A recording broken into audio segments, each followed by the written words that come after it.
Ton esprit est comme un champ de bataille à l'aube. Si tu ne places pas tes soldats en position dès le matin, l'ennemi avance sans résistance. Et cet ennemi, ce sont tes pensées négatives, les excuses que tu fabriques et les doutes que tu laisses entrer sans contrôle. Chaque matin, une guerre silencieuse est livrée et celui qui ne comprend pas cela est condamné à perdre avant même que la journée ne commence. C'est pourquoi les affirmations ne sont pas des ornements ni des phrases vides, ce sont des armes. Elles sont le moyen de te défendre contre ce qui essaie de te démolir de l'intérieur. Le stoïcisme a toujours parlé de maîtrise de soi, de force intérieure et de confrontation à la vie avec la clarté de celui qui ne se laisse pas emporter par les impulsions. Et dans un monde où les gens se consument en plaintes, en anxiété et en comparaisons absurdes, ces affirmations sont un rappel brutal que tu décides comment tu vas vivre. Parce que si tu ne programmes pas ton esprit, quelqu'un d'autre le fera et il le fera contre toi. Ici, nous ne parlons pas de répéter des phrases devant un miroir en attendant un miracle. Nous parlons d'engagement qui te secoue, qui t'oblige à regarder ta réalité sans filtre et à prendre le contrôle de ce qui compte vraiment. Les affirmations stoïciennes ne sont pas douces, elles sont directes. Elles frappent là où ça fait mal, parce que c'est ainsi que tu réveilles la force que tu portes en toi. Aujourd'hui, tu vas découvrir 8 affirmations qui ne cherchent pas à te faire sentir à l'aise, mais à te faire avancer. 8 rappels qui peuvent transformer la façon dont tu penses, ressens et agis. Ils sont la ligne de démarcation entre rester la même version faible et distraite de toujours ou commencer à construire quelqu'un de plus fort, de plus ferme et de plus maître de lui-même. Le champ de bataille est prêt. La question est simple. Vas-tu entrer armé ou vas-tu te laisser vaincre sans combattre? 1. Programme ton esprit avec des mots de pouvoir chaque matin. Imagine que ton esprit est comme un terrain fertile où tu jettes des graines chaque jour. Si ces graines sont de doute, de peur et d'autodépréciation, tôt ou tard, des arbres tordus pousseront et bloqueront ton chemin. Mais si chaque matin tu choisis de semer des mots de pouvoir, ces racines deviennent des colonnes solides qui soutiennent ton caractère. Ce à quoi tu penses au réveil n'est pas un simple détail. C'est la programmation avec laquelle tu décides d'affronter la journée. C'est pourquoi la première leçon est claire.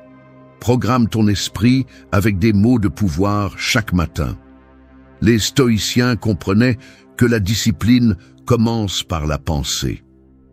Marc Aurèle écrivait chaque jour dans ses méditations, non pas parce qu'il voulait remplir des pages, mais parce qu'il savait que ce qui est gravé dans l'esprit au début se reflète dans chaque action.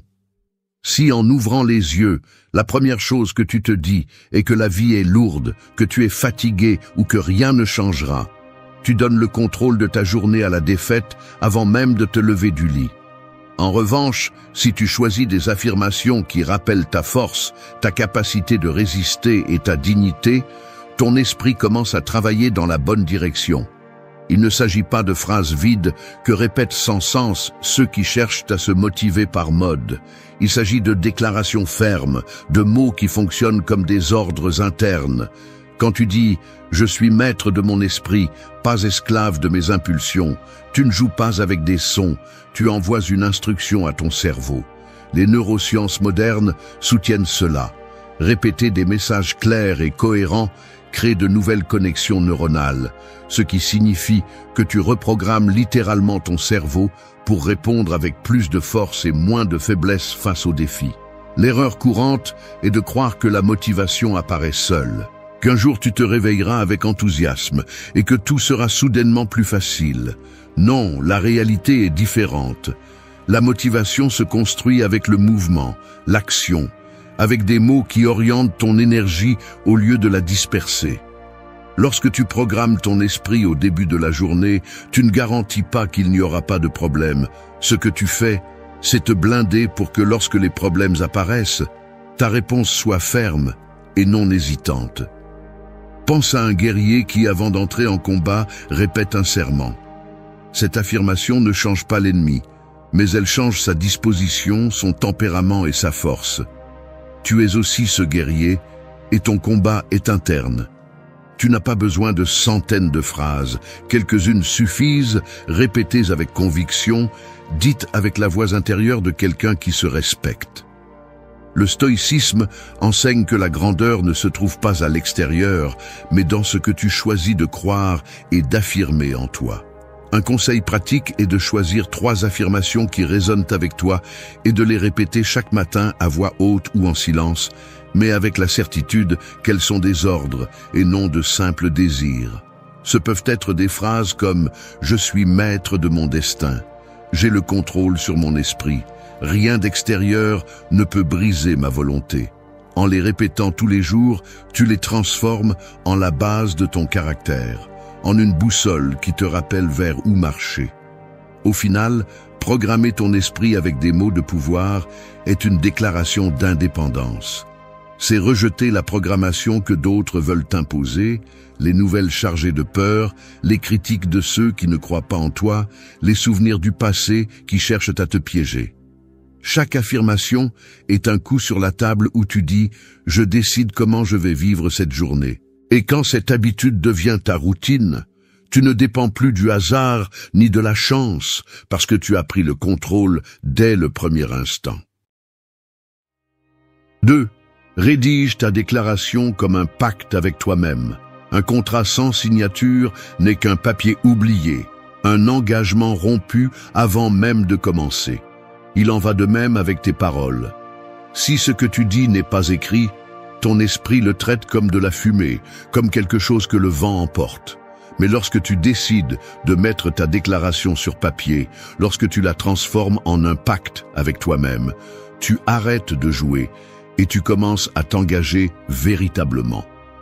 Ce n'est pas la même chose de penser en silence « je veux changer » que de le voir écrit de ta propre main, de le regarder tous les jours et de te rappeler que ces phrases ne sont pas des souhaits, ce sont des ordres que tu as signés toi-même.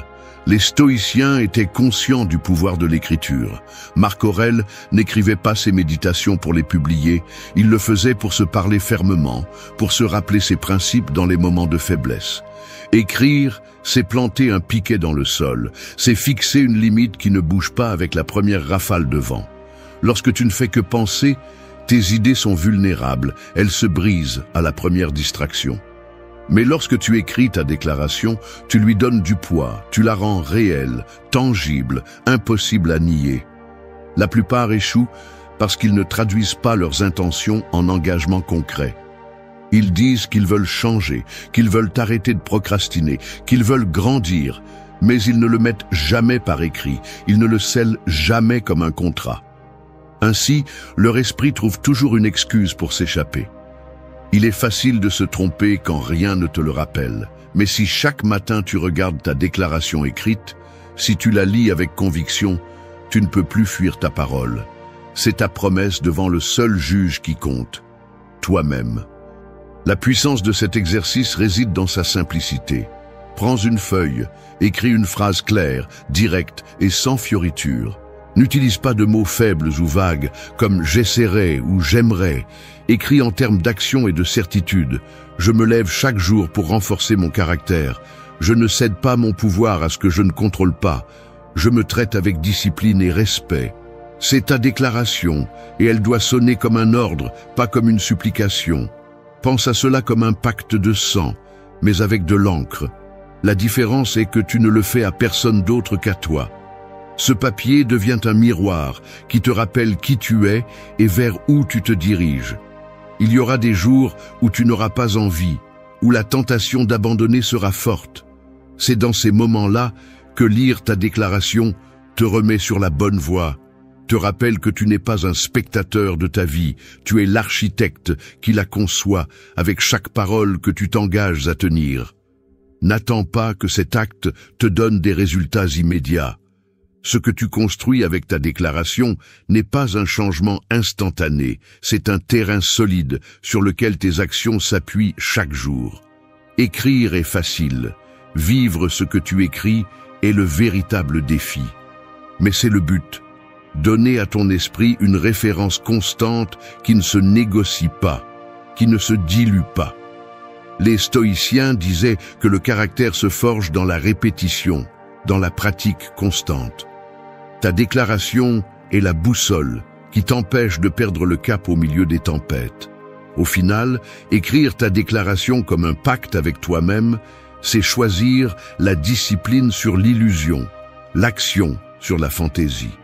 C'est accepter que si tu ne signes pas ton engagement, ta vie continuera d'être gouvernée par des excuses et des promesses brisées. Mais si tu oses le faire, si chaque mot écrit est vécu comme un ordre, alors ton esprit commence à obéir et ta vie commence à se transformer. 3. Réveille-toi en remerciant et change la fréquence de ta journée.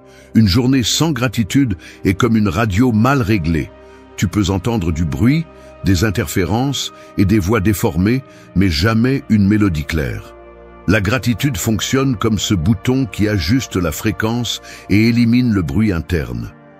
Quand tu te réveilles et que tu remercies, ton esprit change de station. Il passe de la plainte à la clarté, du pessimisme à la force, du chaos à l'ordre. Peu importe combien tu as ou combien il te manque dans ta vie, il y aura toujours quelque chose à reconnaître, et cette pratique quotidienne est celle qui définit l'énergie avec laquelle tu affrontes tout ce qui suit. Les stoïciens ne voyaient pas la gratitude comme un simple acte de courtoisie, ils la comprenaient comme un devoir envers la vie. Pour eux, se réveiller était déjà un cadeau qui ne devait pas être pris pour acquis. Épictète disait que nous devrions recevoir chaque jour comme un prêt, non comme une garantie. Et si tu y réfléchis bien, ouvrir les yeux le matin est la première victoire, une que beaucoup n'ont pas eue. Pourtant, la plupart se lèvent en se plaignant du temps, de la routine, du travail, comme si le monde leur devait quelque chose. Cette attitude gâche la fréquence de la journée avant même qu'elle ne commence. La gratitude ne change pas les circonstances extérieures, elle change la façon dont tu les perçois. Quand tu remercies, ton cerveau active un état de plus grande tranquillité et de concentration. La neuroscience moderne démontre que le simple fait d'énumérer 3 choses pour lesquelles tu te sens reconnaissant réduit les niveaux de cortisol, l'hormone du stress, et augmente la production de dopamine et de sérotonine, des produits chimiques directement liés à la motivation et au bien-être. Ce n'est pas du mysticisme, c'est de la biologie qui s'applique en ta faveur.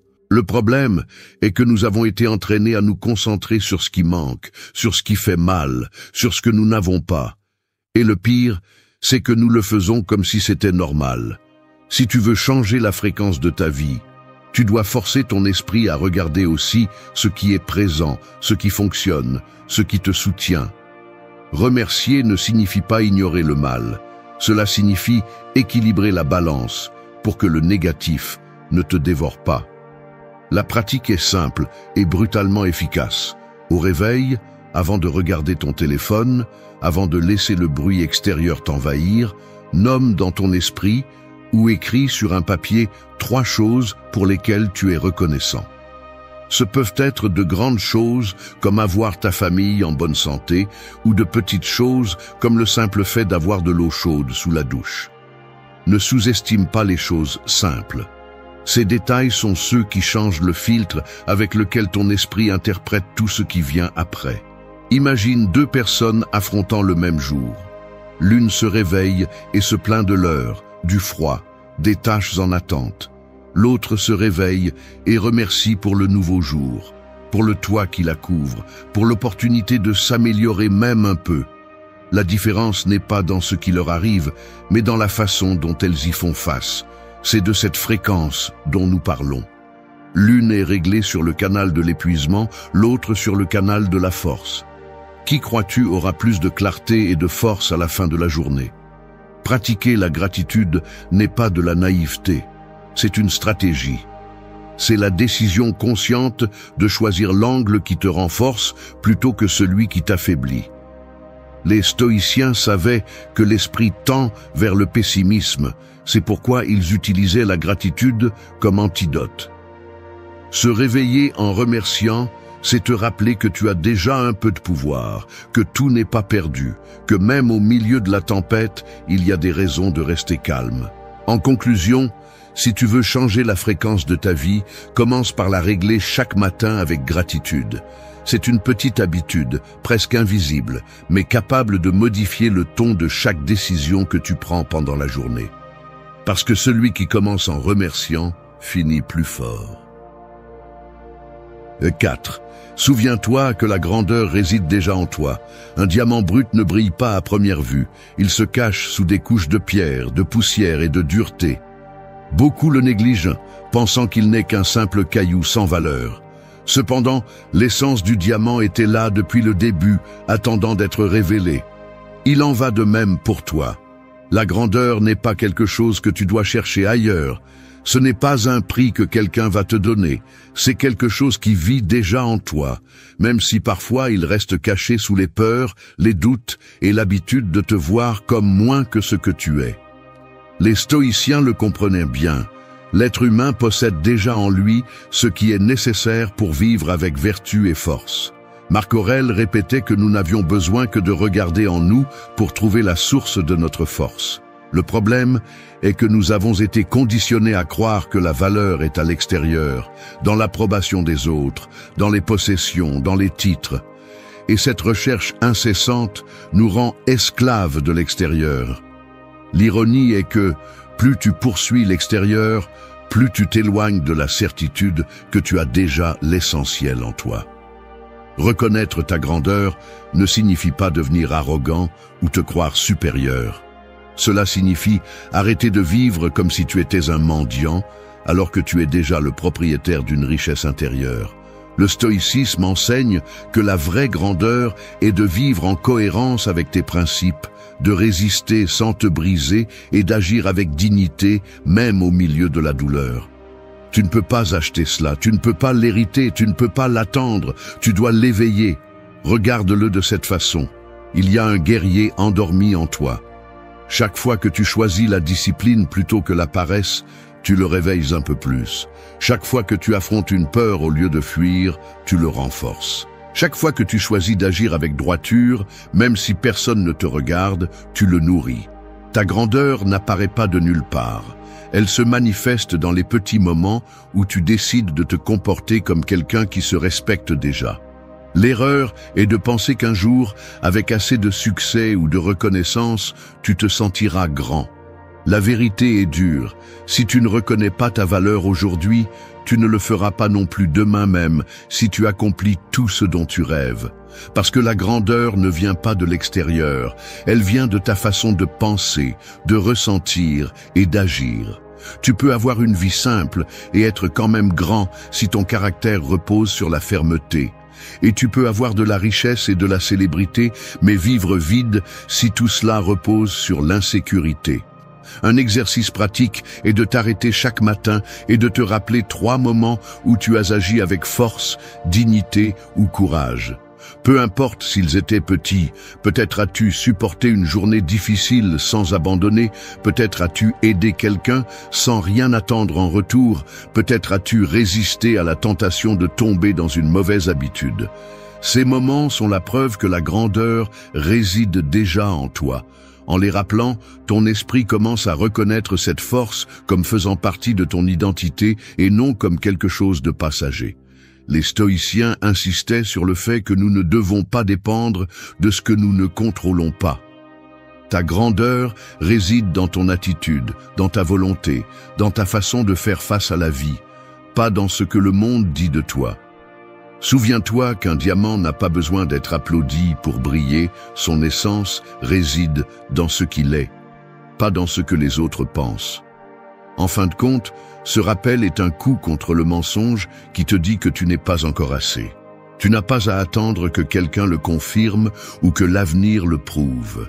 La grandeur réside déjà en toi et chaque décision consciente est le ciseau qui enlève l'excès de pierre pour la laisser briller. 5. Embrasse-toi avec un amour inconditionnel et reconnais ta valeur. Un miroir brisé reflète ton image en fragments. Tu peux le regarder, mais ce que tu vois est déformé, incomplet et même blessant. C'est ce qui se passe lorsque tu tentes de te reconnaître uniquement à travers les critiques, les erreurs passées ou les comparaisons avec les autres. Tu finis par voir des morceaux de toi, jamais le tout. C'est pourquoi t'embrasser avec un amour inconditionnel n'est pas un acte de faiblesse ni d'indulgence bon marché, c'est la façon de recomposer ce miroir pour voir ton reflet complet et te rappeler que ta valeur ne dépend pas des circonstances extérieures, mais de ce que tu es déjà. Les stoïciens parlaient de la dignité comme d'un principe inébranlable. Épictète disait que personne ne peut te retirer le respect de soi si ce n'est toi-même qui le donne. Aimer qui tu es, c'est reconnaître cette dignité comme quelque chose qui ne peut être négocié ni réduit par l'opinion des autres. Si tu n'es pas capable de te donner à toi-même un amour inconditionnel, tu mendieras toujours de l'affection chez les autres. Tu seras toujours lié à l'approbation externe et c'est vivre comme un esclave de ce que tu ne contrôles pas. L'amour inconditionnel ne signifie pas justifier tes erreurs ni fermer les yeux sur tes défauts. Cela signifie les traiter comme une partie du processus, comme des épreuves qui n'effacent pas ta valeur. Un père n'arrête pas d'aimer son enfant parce qu'il trébuche, au contraire, il l'aide à se relever. De la même manière, tu as besoin d'apprendre à te soutenir même dans tes chutes, à reconnaître que trébucher n'efface pas ta grandeur, mais te donne une opportunité de montrer ta résilience. Pense à un arbre qui a survécu aux tempêtes. Son écorce porte des cicatrices, ses branches ne sont pas parfaites, mais sa valeur ne réside pas dans le fait d'être impeccable, mais dans le fait de rester debout. Il en va de même pour ta vie. Les cicatrices ne te retirent pas de valeur, elles sont la preuve que tu as résisté. Quand tu t'embrasses avec amour inconditionnel, tu arrêtes de regarder tes blessures comme des défauts et tu commences à les voir comme une partie de ta force. L'erreur est d'attendre que les autres reconnaissent ce que tu n'es pas capable d'accepter. Tu passes ta vie à courir après les éloges, les validations et les marques d'affection. Mais elles ne sont jamais suffisantes, car le vide ne se comble pas de l'extérieur. L'amour inconditionnel commence en toi, et une fois que tu l'as établi, tout le reste devient un complément, pas un besoin désespéré. Un exercice puissant est de te regarder dans le miroir chaque matin et d'affirmer avec conviction « Je me respecte, je m'accepte et je me traite avec dignité ». Cela peut sembler inconfortable au début parce que nous ne sommes pas habitués à nous parler ainsi, mais peu à peu, ces mots deviennent un bouclier contre l'autocritique destructrice. Une autre pratique stoïcienne est d'écrire tes vertus avec tes défauts, en te rappelant qu'ils coexistent en toi et qu'aucun d'eux n'efface le fait que tu as de la valeur en tant qu'être humain. L'amour inconditionnel de soi est aussi un acte de courage. Dans une société qui se nourrit de comparaison et exige la perfection, choisir d'embrasser ton authenticité est une forme de rébellion. Cela signifie choisir de ne pas cacher tes défauts par honte, ni de te surmener pour te sentir valable. Cela signifie te tenir debout et dire « Avec mes lumières et mes ombres, j'ai toujours de la valeur ». Les stoïciens croyaient que la seule chose vraiment à toi est ton caractère, et ton caractère se renforce lorsque tu te traites avec le même respect que tu exiges d'être traité. Embrasse-toi avec amour inconditionnel, car si tu ne le fais pas, tu seras toujours vulnérable à ce que les autres décident combien tu vaux. Reconnais que ta dignité n'a pas de condition, que ta valeur ne dépend pas d'un résultat parfait ni de l'approbation des autres. Au final, celui qui apprend à s'aimer sans condition devient invincible, car rien d'extérieur ne peut lui enlever ce qu'il s'est déjà donné à lui-même. 6. Laisse derrière toi les chaînes du passé et dessine ton futur. Un prisonnier peut sortir de sa cellule, mais s'il continue à porter les menottes à ses chevilles, il ne marchera jamais libre. C'est aussi ainsi que fonctionnent les souvenirs que tu ne lâches pas, les erreurs que tu traînes et les culpabilités que tu refuses de pardonner. Peu importe combien le temps avance, si tu continues à être enchaîné au passé, ton présent devient une prison invisible. Pour vraiment vivre, tu as besoin de briser ces chaînes et de comprendre que le futur ne se construit pas avec de vieux liens, mais avec de nouvelles décisions. Le stoïcisme enseigne que ce qui est déjà arrivé est hors de ton contrôle. Épictète répétait que se lamenter sur ce qu'on ne peut pas changer est une perte d'énergie. Cependant, la plupart des gens vivent en repassant de vieilles scènes, cherchant ce qui aurait pu être différent, se punissant de ne pas avoir fait plus. Ce regard constant vers le passé te vole la clarté pour agir aujourd'hui. C'est comme essayer de conduire une voiture en regardant uniquement le rétroviseur. Tôt ou tard, tu finis par te cracher. Lâcher le passé ne signifie pas oublier ni nier ce qui s'est passé, cela signifie le resignifier. Chaque erreur, chaque blessure et chaque échec sont des matières premières pour ta croissance si tu choisis de les voir comme des leçons plutôt que comme des chaînes. Marc Aurèle l'a écrit clairement. Ce que la vie t'a donné était déjà nécessaire pour ton chemin. Ce qui compte, ce n'est pas ce qui s'est passé, mais ce que tu décides de faire maintenant avec ce que tu as appris. Le problème est que beaucoup utilisent le passé comme excuse pour ne pas avancer. Ils se disent à eux-mêmes qu'ils ne peuvent pas parce qu'ils ont échoué une fois, parce que quelqu'un les a blessés, parce qu'ils ont fait trop d'erreurs. Ce récit devient une encre. Et le pire, c'est qu'ils la tiennent eux-mêmes, comme s'il y avait de la fierté à continuer à traîner de la douleur. Le stoïcien comprend que la seule façon d'honorer le passé est d'apprendre de lui, et ensuite de le laisser derrière. Un exercice pratique est d'écrire les souvenirs qui te pèsent encore, de reconnaître la douleur qu'ils provoquent, et ensuite de les transformer en leçons concrètes. Demande-toi, qu'est-ce que cette expérience m'a appris sur moi? Qu'est-ce qu'elle m'a montré sur les autres? Comment puis-je utiliser cela pour être plus fort? Cette réinterprétation transforme le fardeau en élan. Et une fois que tu le reconnais, brise le cycle en te répétant fermement « Je ne suis pas ce qui m'est arrivé, je suis ce que je décide de construire aujourd'hui ». Dessiner ton futur nécessite de la discipline. Il ne suffit pas de lâcher, il faut remplacer. Si tu laisses derrière toi un souvenir, mais que tu ne remplis pas l'espace avec une vision claire, le passé revient à sa place. C'est pourquoi il est vital de projeter l'avenir que tu souhaites avec des actions concrètes. Décide quelles habitudes te mèneront là-bas, quelles personnes ajoutent à ton chemin et quelles limites tu as besoin d'établir. Le stoïcien n'attend pas que le destin le surprenne, il le façonne avec ses choix quotidiens. Imagine un architecte qui insiste pour utiliser de vieux plans usés pour construire un nouveau bâtiment.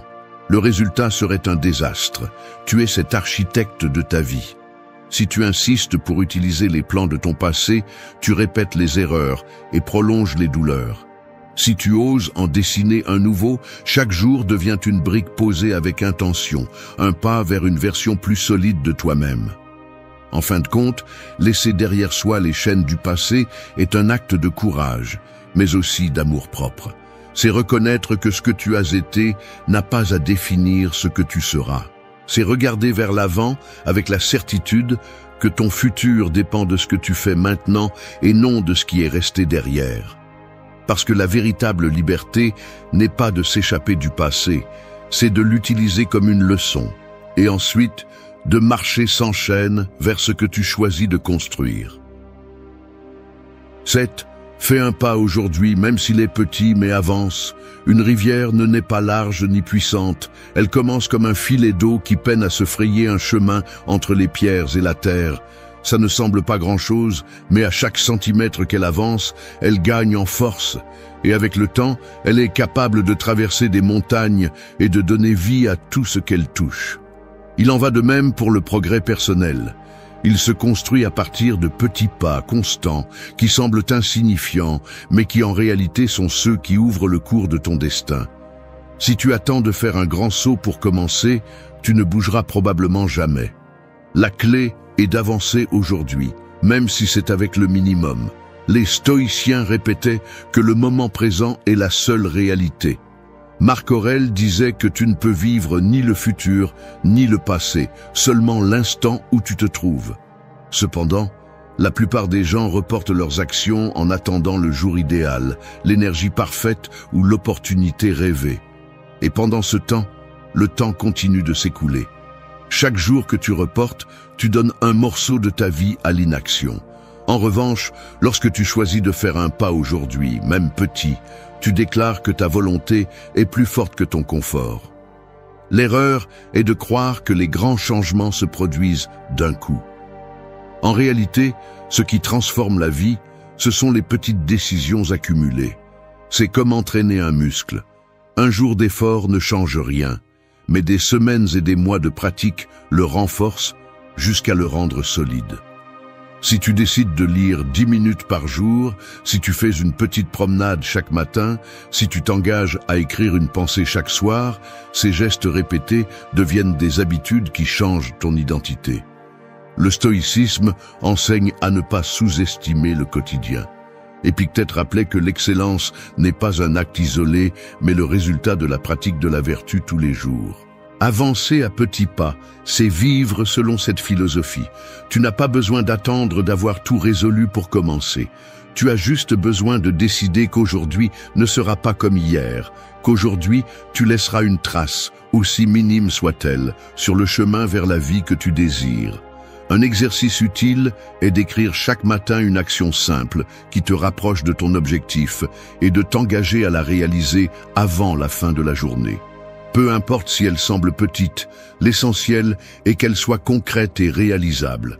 Cela peut être de passer un coup de fil, de lire un chapitre, d'organiser ton espace de travail ou de pratiquer une habitude saine. Lorsque tu l'accomplis, ton esprit reçoit un signal clair. Tu es quelqu'un qui avance, quelqu'un qui tient ses promesses. Ce sentiment nourrit ta confiance et te pousse à faire des pas de plus en plus grands. Le piège est d'attendre le moment parfait. Cet instant n'arrive jamais parce qu'il y aura toujours des doutes, des distractions ou des difficultés. Si tu laisses ces excuses décider pour toi, le cours de ta vie se tarit avant même de commencer à couler. Le stoïcien comprend que l'action est l'antidote à la paralysie. Peu importe si le pas d'aujourd'hui est bref, l'important est qu'il existe. Car un petit pas multiplie tes options, tandis que rester immobile ne fait que perpétuer la frustration. Imagine que tu fais face à une énorme montagne. La regarder dans son ensemble peut t'accabler, te faire sentir que tu ne la surmonteras jamais. Mais si tu décides de faire un seul pas, puis un autre, le chemin devient possible. En regardant en arrière après un certain temps, tu es surpris de voir combien de terrain tu as parcouru sans même t'en rendre compte. C'est la force des petits pas. Ils construisent de grandes distances sans que la peur ait l'occasion de t'arrêter. Au final, ce qui définit ta vie, ce ne sont pas les grands rêves que tu gardes dans ton esprit, mais les pas concrets que tu fais chaque jour. Le lendemain n'est pas garanti, le passé ne peut plus être changé. Tu n'as que le présent. Et si tu choisis de bouger, même avec un geste minimal, tu auras gagné du terrain face à la version de toi qui préfère attendre. Fais un pas aujourd'hui, même s'il est petit, mais fais ce pas, car c'est le seul chemin vers l'avenir que tu mérites. 8. Synchronise-toi avec la sagesse de ton corps et écoute-le. Un cheval fort peut parcourir de longues distances, mais si son cavalier le force à courir sans repos, tôt ou tard, il s'effondrera. Ton corps fonctionne de la même manière. C'est la monture qui soutient ton esprit, le véhicule qui te transporte à travers chaque bataille quotidienne. L'ignorer, c'est comme saboter ton propre chemin. Le corps parle toujours, mais le problème est que la plupart des gens le font taire avec des distractions, des excès, de la négligence. La sagesse est là, attendant que tu décides de l'écouter. Le stoïcisme enseigne à vivre en harmonie avec la nature, et ton corps fait partie de cette nature. Marc Aurèle insistait sur le fait que nous ne pouvons pas lui demander plus qu'il ne peut donner, ni moins que ce dont il a besoin.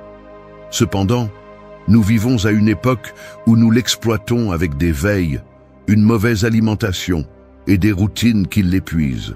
Nous voulons qu'il réponde toujours, mais nous ne le soignons pas.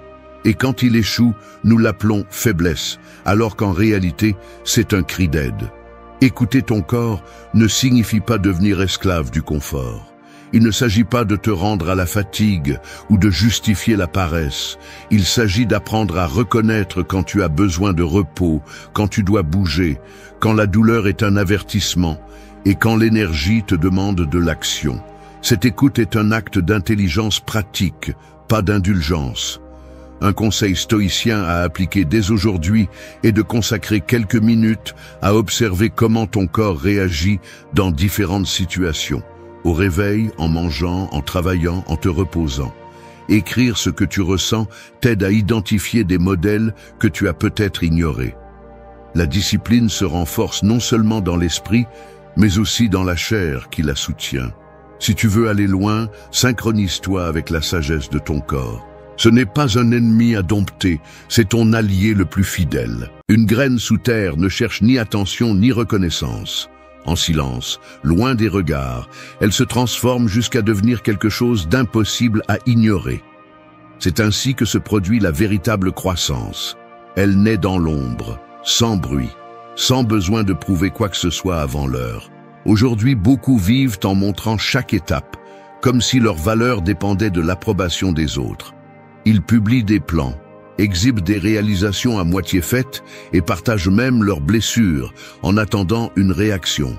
Mais cette quête constante de validation affaiblit, car plus tu parles, moins tu construis. Le stoïcisme enseigne le contraire. Le pouvoir est dans le silence, dans la culture de la discipline et en laissant les faits parler d'eux-mêmes. Disparaître n'est pas abandonner, c'est une stratégie. C'est s'éloigner du bruit et concentrer toute l'énergie sur ce qui compte vraiment. Ton progrès, ton caractère, ta transformation. Alors que d'autres se battent pour être vus, tu te renforces dans l'ombre. Et cette différence sera évidente. Lorsque tu reviendras, tu n'auras pas besoin de te justifier. Tes résultats parleront plus fort que n'importe quel mot. Le silence est le pouvoir. C'est l'espace où tu ordonnes tes pensées, maîtrises tes émotions et construis une volonté inébranlable. C'est là que se brise la dépendance à l'approbation externe et que l'on comprend que la véritable liberté est de ne pas avoir besoin de l'opinion de personne pour avancer. Cette vidéo te montrera 8 leçons stoïciennes que tu peux appliquer dans la vie quotidienne. Arrêter de parler de tes plans, protéger ton progrès, taire ta douleur et continuer à évoluer sans dépendre des applaudissements. La véritable transformation se produit loin du bruit, dans la constance et l'effort que personne ne voit. Et quand tu décideras de montrer ce que tu as construit, ce sera impossible à ignorer. Es-tu prêt à parcourir ce chemin ? 1. Arrête de parler de tes plans. Sortir une épée de son fourreau avant l'heure non seulement affaiblit ta force, mais révèle aussi tes intentions à l'ennemi. Il en va de même pour tes plans. Chaque fois que tu les annonces, tu réduis le tranchant de ta discipline et tu donnes aux autres un pouvoir qui devrait appartenir uniquement à toi. Ce qui devrait être de l'énergie concentrée dans l'action se transforme en bruit, en paroles qui divertissent les autres mais vident ton élan. Le monde n'a pas besoin d'entendre ce que tu comptes faire, il a besoin de voir ce que tu accomplis réellement. Les stoïciens comprenaient bien cette dynamique. Pour eux, la parole n'avait de valeur que lorsqu'elle était soutenue par l'action. Marc Aurèle, empereur de Rome, ne passait pas ses journées à proclamer des projets futurs.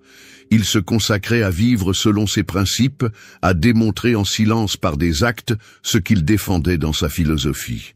Et c'est ce qu'enseignait aussi Épictète, parler moins et agir plus, car la transformation authentique ne naît pas dans la bouche, mais dans le caractère qui se forge dans la pratique quotidienne. Quand tu partages tes plans avec enthousiasme, tu ressens un petit plaisir immédiat, une sensation de réussite qui n'existe en réalité pas encore. Ton esprit confond la validation externe avec le progrès réel. C'est un mirage. Tu as l'impression d'avancer simplement parce que les autres t'écoutent, mais en réalité, tu restes immobile. C'est le danger de trop parler. Chaque mot est une fuite d'énergie, chaque aveu une cession de pouvoir. La discipline meurt lorsque l'action est remplacée par des promesses. Garder tes plans pour toi, c'est protéger ton avenir, c'est garder les graines de ta croissance en sécurité dans un sol fertile que tous ne doivent pas fouler. Tout le monde ne comprend pas ta vision. Tout le monde ne souhaite pas te voir avancer, et certains se réjouiraient même de tes échecs. En montrer trop tôt, ouvre la porte à des critiques qui peuvent affaiblir ta confiance et semer des doutes qui n'étaient pas en toi. Pourquoi donner cet avantage aux autres ? Le silence devient un bouclier, une muraille invisible qui protège ce qu'il y a de plus précieux, ta discipline. Et il ne s'agit pas de vivre en cachant ta vie, mais d'être stratégique. Ne pas confondre discrétion avec faiblesse. Le silence n'est pas inactivité, c'est concentration. En ne parlant pas de tes plans, tu forces ta volonté à se soutenir dans le seul langage qui compte vraiment, l'action. Et l'action, contrairement aux paroles, laisse des traces qui ne s'effacent pas. Lorsque tu te disciplines à te taire, chaque pas a plus de poids, chaque réalisation plus d'authenticité. Pratiquer ce principe dans la vie quotidienne est simple, bien qu'il exige du caractère. Lorsque tu as un nouvel objectif, résiste à la tentation de l'annoncer à ton entourage. Garde-le pour toi, travaille dessus en silence. Alors que les autres remplissent l'air de promesses vides, tu cultives des faits. Lève-toi plus tôt, étudie, fais de l'exercice, crée, mais sans publier chaque étape ni demander de validation. Laisse la reconnaissance venir après, non pas pour ce que tu as annoncé, mais pour ce que tu as accompli. Le mystère a un pouvoir que beaucoup sous-estiment. En ne révélant pas ton chemin, tu suscites la curiosité chez les autres. Tu permets à tes résultats de surprendre, à ta transformation de générer de l'impact sans besoin d'explication. Lorsque tu montreras finalement ce que tu as atteint, personne ne pourra le nier ni le minimiser, car ce ne sera pas un discours, ce sera une réalité. Le véritable respect ne se gagne pas avec des mots, il se gagne avec la cohérence. Celui qui promet peu et agit beaucoup devient quelqu'un de fiable, fort, quelqu'un qui n'a pas besoin d'orner sa vie de discours. Le stoïcien le sait, celui qui parle le moins de ce qu'il fera. 2. Éliminez votre dépendance à l'approbation des autres. Le miroir renvoie toujours une image, mais le danger commence lorsque vous dépendez de lui pour savoir qui vous êtes. Si chaque matin vous avez besoin que ce reflet confirme votre valeur, alors vous n'êtes pas maître de vous-même, vous êtes l'otage d'une surface fragile. Il en va de même pour l'approbation externe. Lorsque vous vivez en attendant la validation des autres, votre identité devient un reflet déformé, toujours changeant, jamais stable. Et ce qui devrait être une force se transforme en faiblesse. Le stoïcisme enseigne que la liberté commence lorsque vous cessez de vous attacher à ce que vous ne contrôlez pas. Et l'opinion des autres est la chose la plus instable qui soit. Aujourd'hui, vous pouvez recevoir des applaudissements, demain des critiques, après-demain un silence absolu. Si votre humeur s'élève ou s'effondre à chaque jugement externe, votre vie sera un pendule sans fin, mu par des forces qui ne dépendent pas de vous. Le sage stoïcien se concentre sur la seule chose qu'il peut contrôler, son caractère, ses actes, ses décisions. Dépendre de l'approbation externe, c'est donner à quelqu'un d'autre les clés de votre paix intérieure. À quoi bon travailler, s'efforcer et grandir si chaque pas doit être validé par des yeux étrangers?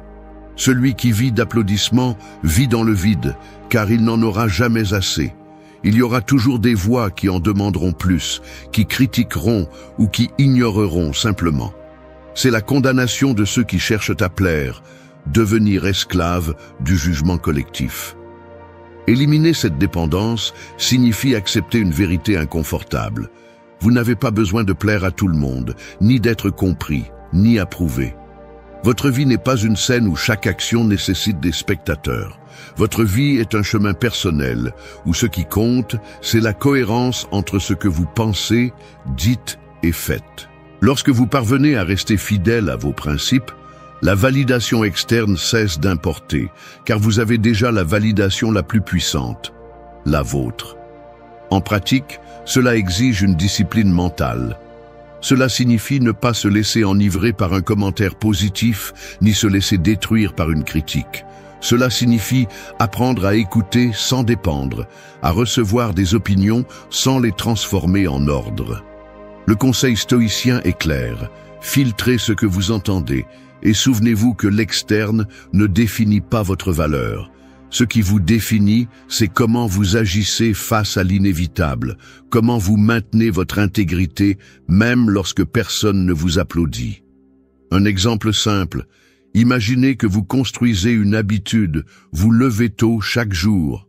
Si vous le faites pour impressionner, vous abandonnerez bientôt, car l'applaudissement s'évapore rapidement. Mais si vous le faites pour renforcer votre discipline, alors l'action se maintient, peu importe si quelqu'un la reconnaît. C'est le point. Agir de l'intérieur, pas de l'extérieur. Lorsque vous éliminez la dépendance à l'approbation des autres, quelque chose de puissant se produit. Vous retrouvez votre liberté. Vous n'avez plus peur de décevoir. Vous ne cherchez plus à plaire. Vous ne vivez plus en fonction de l'opinion collective. Vous devenez maître de votre destin, car votre valeur ne dépend pas d'un reflet. Elle dépend de votre essence. Le silence devient votre force, car vous n'avez plus besoin de vous justifier, de vous défendre, ni de demander la permission d'être qui vous êtes. Le véritable respect arrive lorsque vous ne le poursuivez pas. Les gens perçoivent la force de quelqu'un qui n'a pas besoin de reconnaissance. Cette indépendance inspire plus que 1000 discours, car elle démontre un caractère solide, inébranlable. Et même si les autres peuvent avoir une opinion, ils n'ont plus de pouvoir sur vous. 3. Fais de l'action ton seul langage. Un marteau ne parle pas, n'explique pas, ne promet pas. Il frappe simplement et transforme le bois en quelque chose de nouveau. Sa force ne réside pas dans ce qu'il pourrait faire, mais dans ce qu'il fait. Ta vie devrait fonctionner de la même manière. Moins de mots, plus de coups précis qui construisent. L'erreur de beaucoup est de penser que parler de leur plan est suffisant, que expliquer ce qu'ils vont faire est une façon d'avancer. Mais en réalité, pendant que les mots volent, l'action reste immobile. Le stoïcisme le rend clair. Tu n'es pas ce que tu dis, tu es ce que tu fais. Sénèque disait que nous n'avons pas besoin de discours interminables sur la vertu, mais de la vivre chaque jour dans des actes concrets. La différence entre celui qui parle et celui qui agit est la même qu'entre une carte et le chemin parcouru. La carte peut guider, mais seuls les pas te mènent à destination. Parler de tes intentions crée une illusion de mouvement, mais ne remplace pas le travail silencieux qui change vraiment ta vie. Lorsque tu choisis de faire de l'action ton seul langage, tu élimines le besoin de te justifier. Il n'y a pas de promesses à tenir, pas de discours à soutenir, seulement des faits qui parlent d'eux-mêmes. Dans un monde saturé de mots vides, les actes ont un poids que personne ne peut contester. Tu peux tromper avec un discours, mais jamais avec des résultats. Dépendre des mots est faible, car n'importe qui peut les prononcer. L'action, en revanche, exige du sacrifice, de la discipline et de la constance. Tout le monde n'est pas prêt à soutenir l'effort quotidien, c'est pourquoi celui qui se concentre sur l'action devient quelqu'un d'exceptionnel. Les stoïciens enseignaient que le caractère se mesure par les choix quotidiens, non par les discours grandiloquents. En pratique, cela signifie entraîner ton esprit à parler moins et à bouger plus. Si tu dis que tu vas lire, prends le livre et lis-le. Si tu dis que tu vas améliorer ton corps, commence à t'entraîner. Si tu parles de discipline, montre-le en te levant tôt, en respectant ce que tu te promets à toi-même. Chaque action est une brique qui construit ton caractère, tandis que les mots sans soutien sont de l'air qui se dissout sans laisser de traces. Au début, c'est inconfortable, car nous avons été éduqués à parler trop, à raconter ce que nous allons faire en cherchant une motivation externe. Mais tu découvres rapidement que le véritable élan naît dans l'acte lui-même. Lorsque tu agis, même de manière minime, l'énergie grandit, l'habitude se renforce et le chemin devient réel. C'est la récompense de faire de l'action ton seul langage, des progrès qui ne dépendent de l'approbation ni de l'opinion de personne. Agir au lieu de parler te donne aussi du pouvoir face aux autres. Pendant qu'ils se perdent en explications et en promesses, tu construis en silence. Et lorsque les résultats apparaissent, il est impossible de les ignorer. Tu n'auras pas besoin de te défendre ni de te justifier, car ta vie montrera ce que tes mots n'auraient jamais pu accomplir. L'action constante élimine également la peur de l'échec. Quand tu ne fais que parler, l'échec est absolu. Tu n'as rien fait.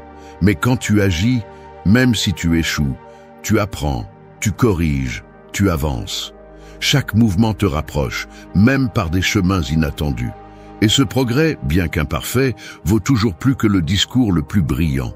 Le stoïcien comprend que les mots sont utiles, mais insuffisants. Ce qui transforme ne sont pas les intentions, ce sont les actes répétés jusqu'à ce qu'ils deviennent un caractère. Fais de l'action ton langage et découvre la liberté de ne pas avoir à convaincre personne avec des promesses. Laisse ta vie être ton message. 4. Protège ton progrès. Un château nouvellement construit n'est pas laissé sans mur, car n'importe quel intrus pourrait entrer et ruiner ce qui a coûté du travail à ériger. Il en va de même pour ta croissance. Si tu ne la protèges pas, ce que tu as gagné avec discipline et constance peut être affaibli en un instant par les opinions, les distractions ou l'envie des autres. Avancer est difficile, mais maintenir ce qui a été avancé l'est encore plus. C'est pourquoi protéger ton progrès n'est pas un luxe, c'est une nécessité. L'erreur la plus courante est de montrer trop tôt ce qui commence à peine à prendre forme. Partager tes progrès avant l'heure ouvre la porte à la critique, au jugement et souvent à la moquerie. Même lorsque tu reçois des paroles positives, tu risques de perdre de la force, car ton esprit se trompe en pensant que tu as déjà obtenu la récompense. Le stoïcisme enseigne à ne pas dépendre des applaudissements ni des critiques, mais à maintenir le processus en silence jusqu'à ce qu'il soit solide, résistant et authentique. Protéger ton progrès signifie aussi prendre soin de ton environnement. Tu ne peux pas avancer si tu es entouré de personnes qui te tirent constamment en arrière, qui sèment le doute ou qui sabotent ta discipline avec des commentaires déguisés en conseils. La force intérieure a besoin d'un espace fertile pour grandir, pas d'un champ empoisonné par la négativité. Un stoïcien filtre soigneusement les voix qui entrent dans sa vie, car il sait que chaque mot peut le renforcer ou l'épuiser.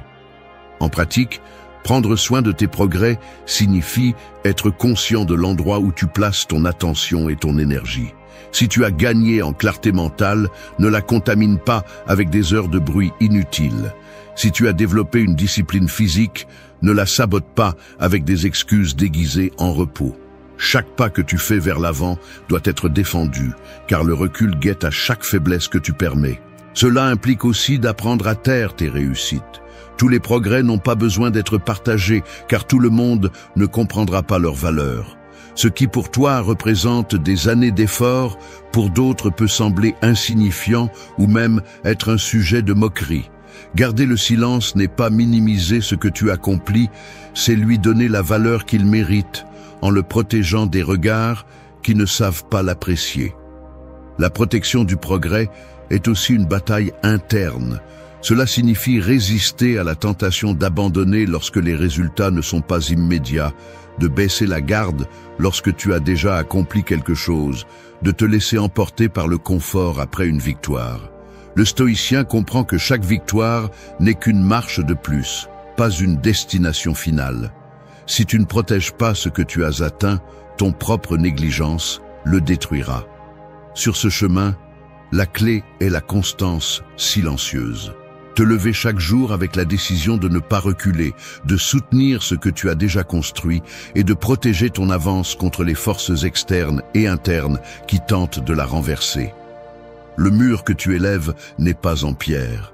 Il est fait de discipline, de caractère et de concentration. Protéger ton progrès, c'est honorer ton effort.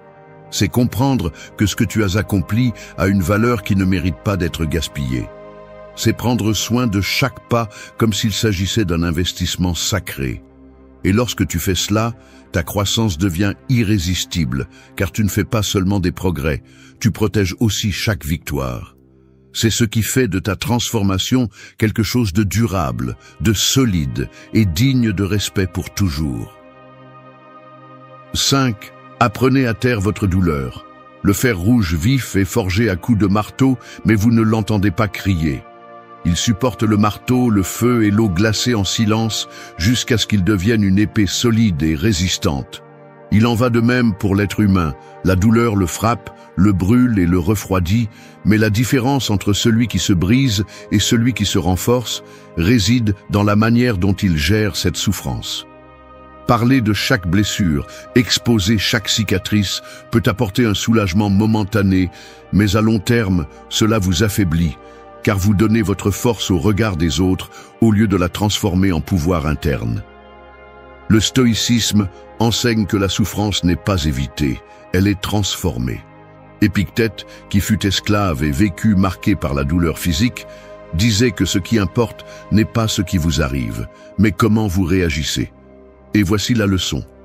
Il ne s'agit pas de nier la douleur ou de faire semblant qu'elle n'existe pas, mais d'apprendre à la taire, à la garder dans un lieu sacré où elle peut se transformer en tempérament et en caractère, plutôt qu'en spectacle pour les autres.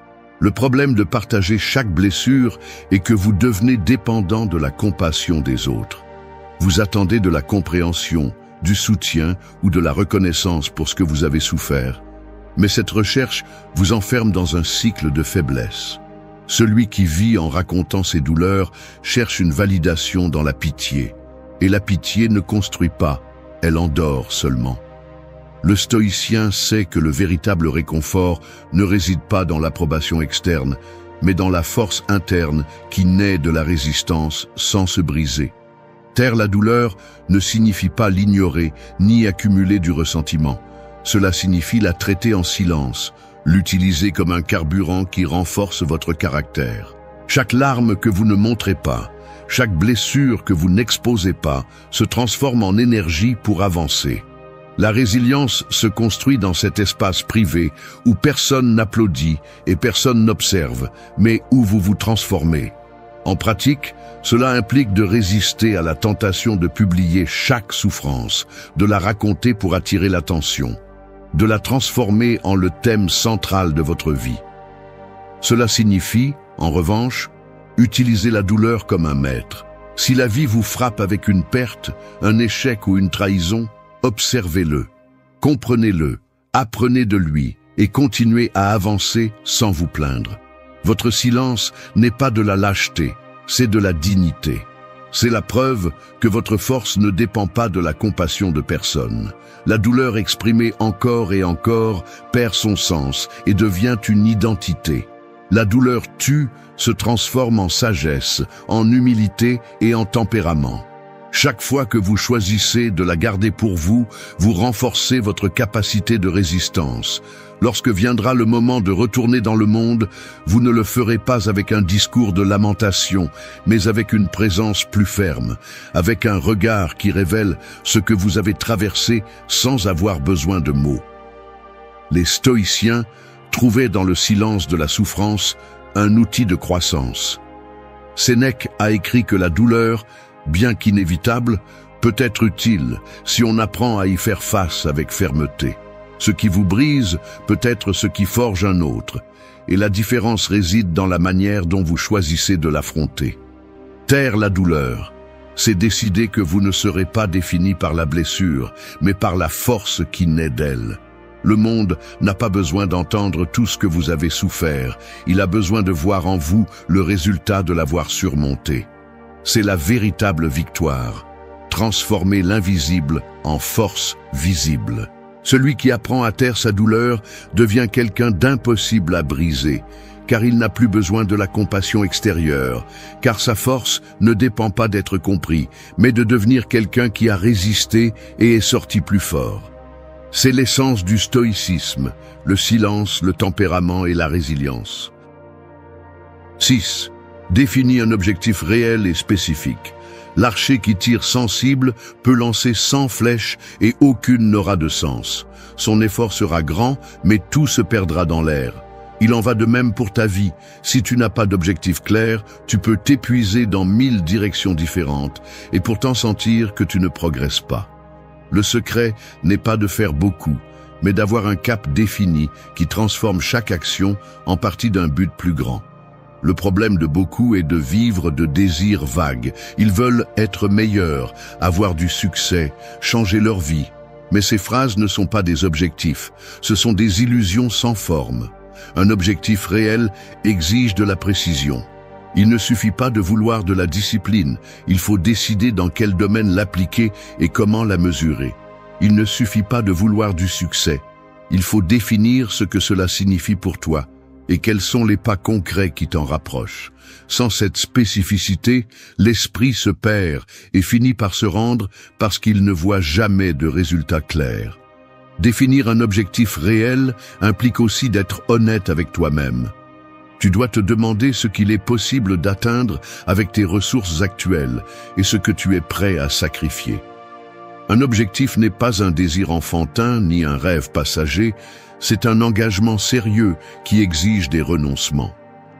Les stoïciens pratiquaient ce réalisme. Ils ne se trompaient pas avec des fantasmes, ils acceptaient la nature des choses et travaillaient avec ce qu'ils avaient. Cette sincérité envers toi-même est ce qui t'évite des frustrations inutiles et te prépare à un progrès constant. En pratique, définir un objectif réel et spécifique signifie prendre le temps de réfléchir calmement. Demande-toi quel domaine de ta vie a besoin d'une transformation immédiate et établis un cap concret. Par exemple, au lieu de dire « je veux être discipliné », décide « je vais me lever à 5 heures du matin pendant 90 jours ». Au lieu de penser « je veux améliorer mon esprit », établis « je vais lire 20 pages par jour d'un livre qui me nourrit ». Cette clarté transforme l'abstrait en concret et le concret en atteignable. Tu dois aussi diviser ton grand objectif en étapes plus petites, car aucune transformation durable ne se fait d'un coup. Chaque habitude, chaque action quotidienne est une pièce qui s'ajoute à l'ensemble. Lorsque tu définis avec précision, ton progrès devient mesurable et ta motivation grandit, car tu peux voir clairement comment tu avances. Le stoïcien ne cherche pas des résultats immédiats, il cherche la constance dans ce qu'il contrôle, car il sait que le destin se construit jour après jour. Un autre aspect clé est la cohérence. Il ne sert à rien de définir un objectif si ton style de vie contredit ce que tu cherches. Si ton but est la clarté mentale, mais que tu consommes des heures de bruit inutile, tu tires contre toi-même. Définir un objectif implique aussi d'ajuster ta vie pour l'aligner avec ce que tu veux accomplir. C'est le véritable engagement. Cesser d'agir en automatique et commencer à vivre avec intention. Un objectif réel est comme une boussole au milieu de la tempête. Il se peut que les vents changent, que les vagues tentent de te détourner, mais tant que tu sais vers où tu navigues, tu auras toujours une direction. Tel est l'enseignement stoïcien. Ne te perds pas dans des désirs vagues ni dans des objectifs étrangers. Définis ton but avec précision. Protège-le avec discipline et avance avec constance. Ainsi, chaque pas aura un sens et ta vie cessera d'être dispersée pour devenir une construction solide, consciente et durable en toi. 7. Construis une structure de discipline. Une rivière sans lit déborde, se gaspille en flaques d'eau et finit par disparaître dans le sol. Mais lorsqu'elle trouve un lit solide pour la guider, sa force se concentre et peut faire bouger des moulins, donner vie à des villes entières ou ouvrir des chemins dans la roche. Il en va de même pour l'énergie humaine.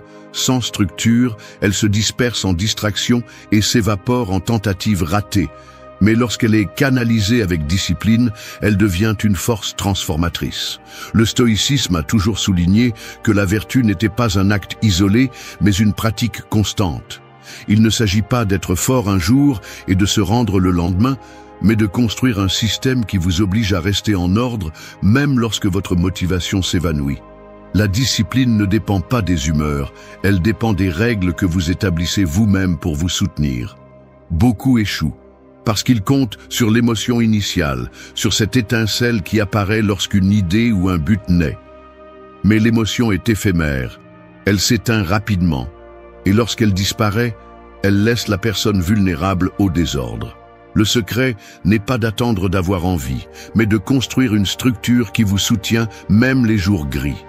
Cette structure est votre discipline. Construire la discipline implique de concevoir des routines, d'établir des horaires, de fixer des limites et de les respecter même si vous n'avez pas le moral. C'est transformer votre vie en un terrain fertile où vous ne dépendez pas des impulsions, mais de la constance. Un stoïcien comprend que le contrôle personnel est un entraînement quotidien. Dormir à l'heure, se lever sans excuse, consacrer du temps à l'essentiel, garder le corps fort et l'esprit clair. Ce sont de petites pratiques qui, accumulées, construisent le caractère. Le danger de vivre sans discipline est évident. Vous devenez esclave du moment, du confort, du caprice. Aujourd'hui, vous agissez, demain, vous remettez à plus tard. Et à la fin, vos plans se diluent parce que vous n'avez jamais eu un cadre pour soutenir votre volonté. La discipline est ce mur qui vous protège de vous-même, de votre tendance à procrastiner, de votre faiblesse face à la gratification immédiate. En pratique, cela signifie établir des règles claires. Si vous décidez de vous entraîner, fixez un horaire et respectez-le. Si votre objectif est de cultiver l'esprit, prévoyez un temps chaque jour pour lire et respectez-le. Si vous cherchez la clarté, limitez l'exposition au bruit extérieur. Ne laissez pas de place à l'improvisation permanente, car ce qui est improvisé se maintient rarement. Une vie sans structure est un terrain ouvert où n'importe quelle distraction peut vous envahir. Le plus puissant de la discipline est qu'elle libère de l'énergie. Cela peut sembler contradictoire, mais plus vous avez de règles pour l'essentiel, moins vous perdez de temps à décider. Vous ne dépensez plus d'énergie à vous demander si vous allez vous entraîner, si vous allez lire ou si vous allez travailler sur votre objectif, car la décision a déjà été prise à l'avance. Votre esprit est libéré de cette usure et votre énergie se concentre sur l'action. De plus, la discipline est contagieuse dans tous les domaines. Lorsque vous maîtrisez une habitude, cette même force s'étend à d'autres. Si vous parvenez à contrôler votre alimentation, il sera plus facile de contrôler votre temps. Si vous maintenez votre routine d'études, il sera plus facile de maintenir votre routine de repos. Chaque petite victoire renforce la structure complète, jusqu'à ce que votre vie entière devienne un mur solide contre la dispersion. Le stoïcien sait que la liberté ne réside pas dans le fait de faire ce que vous voulez à chaque instant, mais dans le fait de vous maîtriser suffisamment pour construire une vie ordonnée et forte. La discipline est cet outil silencieux. 8. Évolue sans t'arrêter. L'horloge avance sans relâche. Même dans l'obscurité de la nuit, ses aiguilles continuent de marquer le temps avec précision. Elle ne demande pas la permission. Elle n'attend pas que tu la regardes. Elle continue simplement. C'est ainsi que doit être la vie, un mouvement constant, une croissance silencieuse, une transformation ininterrompue. Le véritable danger n'est pas l'échec, mais de s'arrêter en croyant avoir atteint un point sûr. L'évolution personnelle n'a pas de destination finale, car l'instant où tu restes immobile, tu commences à reculer. Le stoïcisme enseigne que l'existence est un changement continu. Tout coule, rien ne reste immobile. Prétendre figer ta vie dans un état fixe, c'est nier la nature même de la réalité. Celui qui cherche à rester le même se condamne à la stagnation et à la frustration. La clé est d'accepter que chaque jour apporte l'opportunité d'apprendre, de lâcher ce qui ne sert plus et d'avancer vers une version plus forte de toi-même. Le confort est le piège le plus courant. Beaucoup de personnes atteignent un petit succès et s'y accrochent comme si c'était suffisant. Mais cet attachement les transforme en prisonniers d'un passé qui ne pousse plus. Ce qui était hier un progrès peut aujourd'hui être un fardeau si tu ne le laisses pas partir. L'esprit stoïcien comprend que la vie exige de s'adapter, que le véritable courage est de lâcher l'ancien pour permettre à la nouveauté de naître. En pratique, évoluer sans t'arrêter signifie réviser constamment tes objectifs, tes habitudes et tes relations. Ce qui a fonctionné à un moment peut devenir inutile à un autre. Peut-être que la méthode qui te donnait des résultats avant est maintenant un frein. Peut-être que les personnes qui te poussaient avant te limitent aujourd'hui. Évoluer, c'est avoir le courage de remettre en question même ce qui semblait incontestable auparavant. La croissance ne sera pas toujours visible. Parfois, l'évolution se produit à l'intérieur, dans ta capacité à contrôler la colère, dans le calme que tu maintiens face à l'adversité, dans la clarté avec laquelle tu prends des décisions difficiles. Personne ne l'applaudit au début, mais ces changements invisibles sont la racine de transformations beaucoup plus grandes. Comme la graine qui se brise en silence avant de germer, ton esprit a besoin de s'élargir avant que le monde ne remarque les fruits. L'évolution ne consiste pas seulement en des réalisations externes. Ce n'est pas accumuler des victoires ou des reconnaissances. Il s'agit d'être plus fort, plus sage et plus libre à chaque étape. C'est la différence entre celui qui avance par inertie et celui qui évolue avec un but. Pour le premier, il suffit de survivre. Pour le second, un effort constant est nécessaire, un travail quotidien qui ne se termine jamais. Le stoïcien comprend qu'il n'y a pas de point final. Il y a toujours de la place pour affiner la discipline, pour cultiver la vertu, pour renforcer l'esprit. Évoluer sans t'arrêter, c'est vivre avec la conviction que chaque journée est une opportunité de polir ton caractère. Et même si le monde essaie de te freiner avec des distractions ou des critiques, ta tâche est de maintenir le pas ferme sans te rendre au bruit. L'horloge continue de bouger même si personne ne la regarde. Tu dois aussi continuer, avancer sans avoir besoin d'explications, sans chercher l'approbation, avec la certitude que s'arrêter n'est pas une option. Seul celui qui se transforme constamment peut affirmer qu'il est vraiment vivant et plein d'énergie. Une marionnette suspendue à des fils invisibles semble se mouvoir de sa propre vie, mais chaque pas est contrôlé de l'extérieur. C'est ainsi que fonctionne la dépendance émotionnelle. Une illusion de liberté qui, en réalité, vous maintient lié au jugement, à l'approbation et au regard des autres. Vous vous habituez à ne sourire que si quelqu'un le valide, à vous sentir suffisant uniquement si l'extérieur le confirme. Et chaque éloge devient une dose d'oxygène qui ne dure jamais assez longtemps.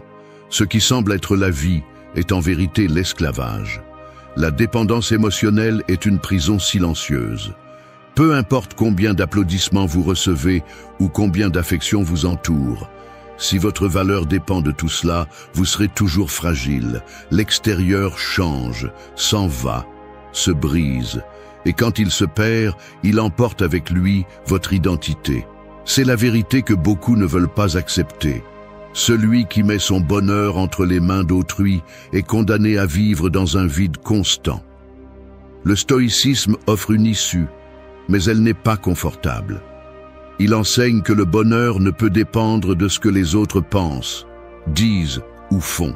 La véritable force surgit lorsque vous apprenez à vous soutenir vous-même, lorsque vous arrêtez de fuir la solitude et la transformer en maître, lorsque vous construisez une identité qui ne vacille pas à chaque regard extérieur. Cette vidéo ne cherche pas à adoucir les choses. Nous allons parler sérieusement, crûment et clairement. La vie n'attend pas, et continuer à repousser cet éveil ne fait que prolonger la prison. Ici, vous n'entendrez pas de phrases creuses d'auto-assistance, mais des leçons stoïciennes pratiques qui peuvent transformer la façon dont vous vivez. Ce seront 9 étapes concrètes pour cesser d'être une marionnette et retrouver votre volonté. Restez jusqu'à la fin. Vous vous trouverez face à un miroir qui pourrait vous déranger, mais qui montrera également la sortie vers une liberté émotionnelle qui a toujours été entre vos mains. 1. Reconnaître le piège du bonheur extérieur. Un verre d'eau salée semble étancher la soif à la première gorgée, mais en l'avalant, la gorge brûle et le besoin devient plus intense. C'est ce qui se passe lorsque tu cherches le bonheur à l'extérieur, lorsque tu tentes de combler ton vide avec ce que les autres te donnent, avec ce qu'ils montrent, avec ce qu'ils approuvent. Le piège du bonheur extérieur fonctionne comme ce verre.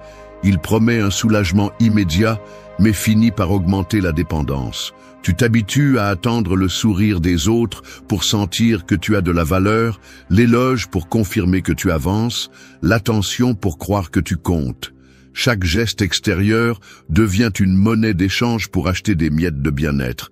Mais la sécheresse revient toujours, la soif revient toujours. Cette quête est dangereuse, car elle te vole ton essence. Tu commences à te modeler selon ce que les autres attendent, à taire ce que tu penses pour ne pas déranger, à montrer seulement ce que tu crois qui plaira. Tu cesses de vivre en fonction de ce que tu es, et tu commences à survivre en fonction de ce que les autres veulent voir. Et le plus cruel est que cela ne suffit jamais, car la validation extérieure est fragile, capricieuse et éphémère. Aujourd'hui, ils t'applaudissent. Demain, ils t'oublient. et ta valeur s'effondre aussi facilement qu'elle est arrivée. Le stoïcisme enseigne que le véritable bonheur ne se trouve dans rien de ce qui est en dehors de toi. Marc Aurèle le disait clairement. La tranquillité dépend des pensées que tu choisis de cultiver. Il ne s'agit pas de rejeter l'extérieur, ni de vivre isolé, mais de cesser de lui donner le pouvoir de décider qui tu es et combien tu vaux. Tant que ta paix dépend de facteurs changeants, ta vie sera des montagnes russes que tu ne contrôles pas. Reconnaître ce piège est un acte de courage.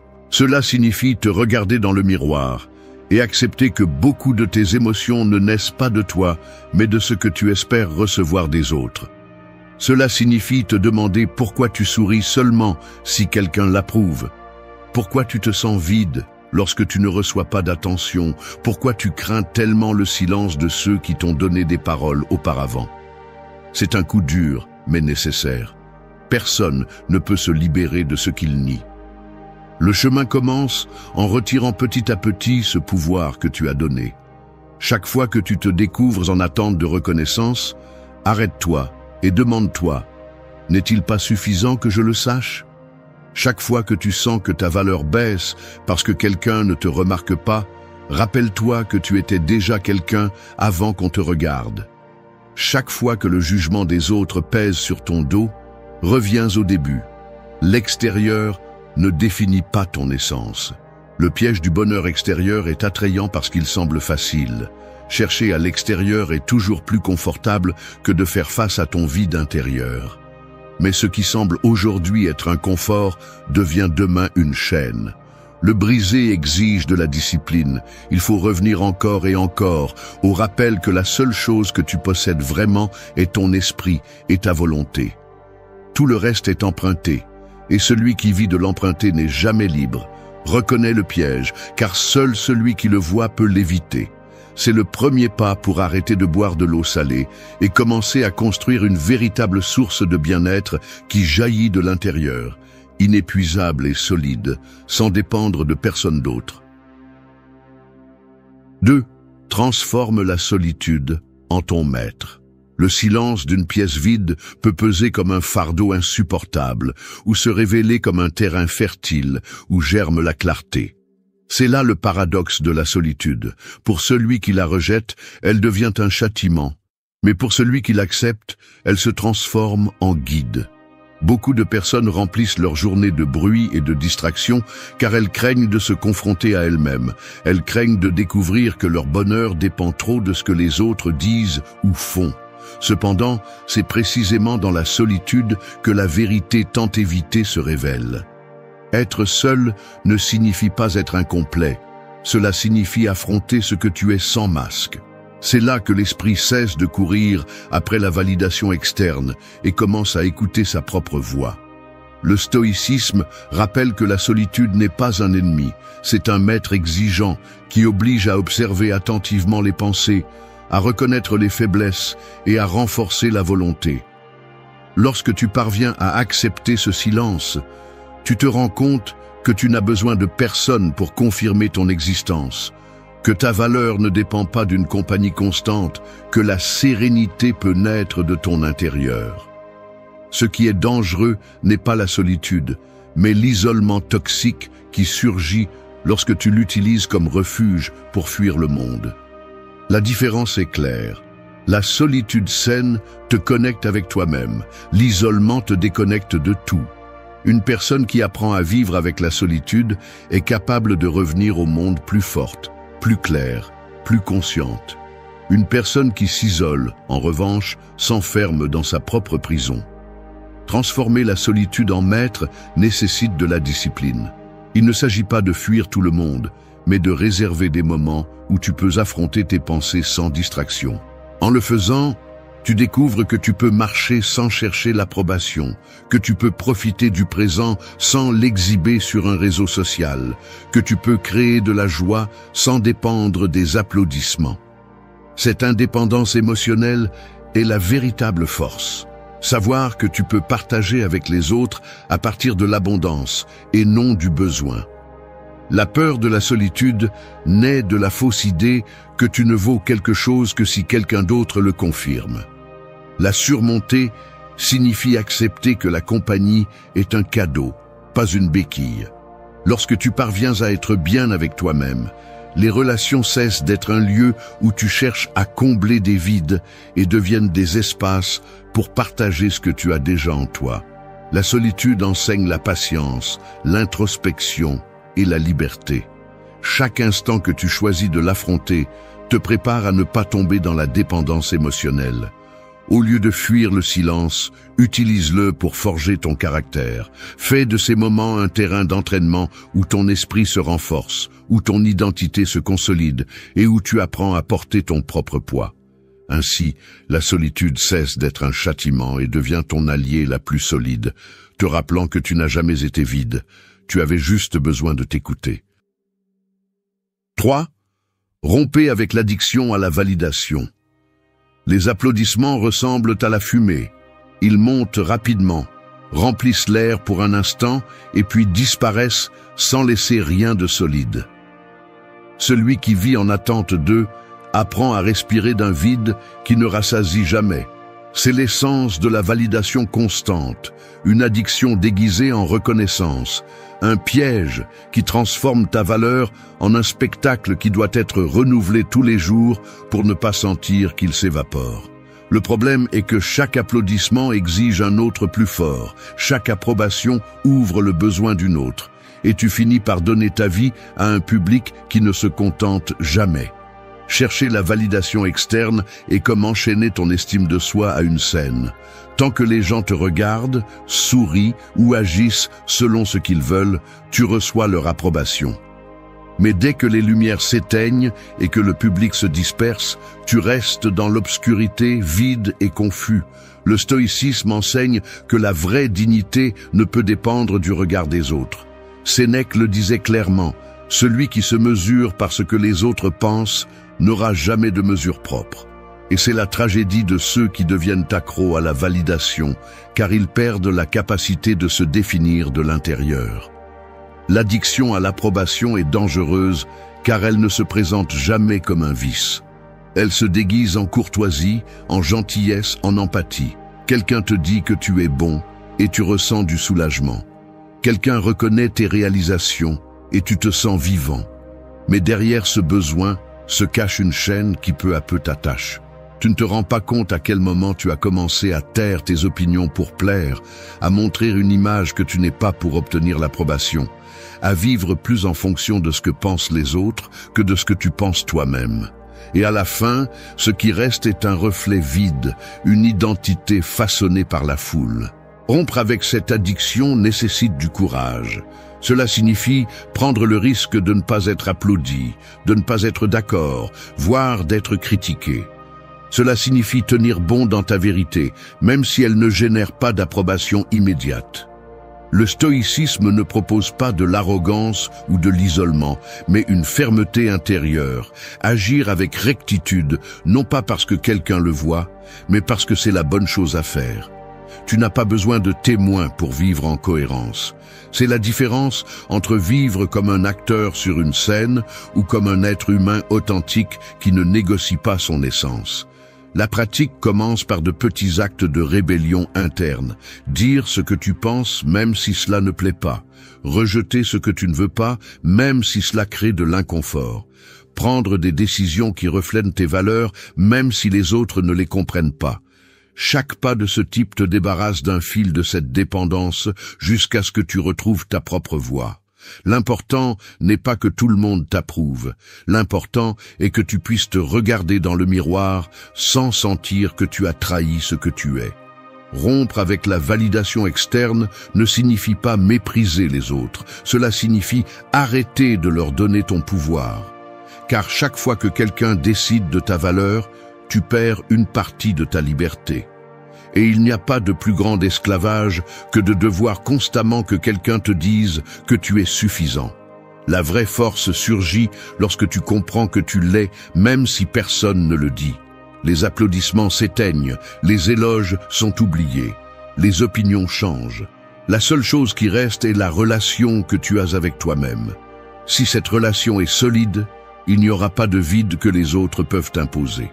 Rompre avec l'addiction à la validation, c'est couper les cordes de la scène et marcher vers la vie réelle, où tu n'as pas besoin de public pour te sentir vivant, où la valeur ne dépend plus de la fumée, mais de la certitude que tu as construite à l'intérieur.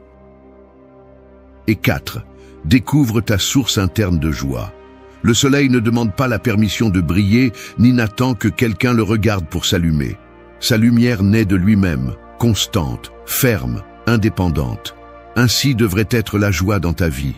Un feu qui ne dépend pas du climat extérieur, qui ne s'éteint pas parce que quelqu'un t'ignore ou parce que le monde décide de se couvrir de nuages.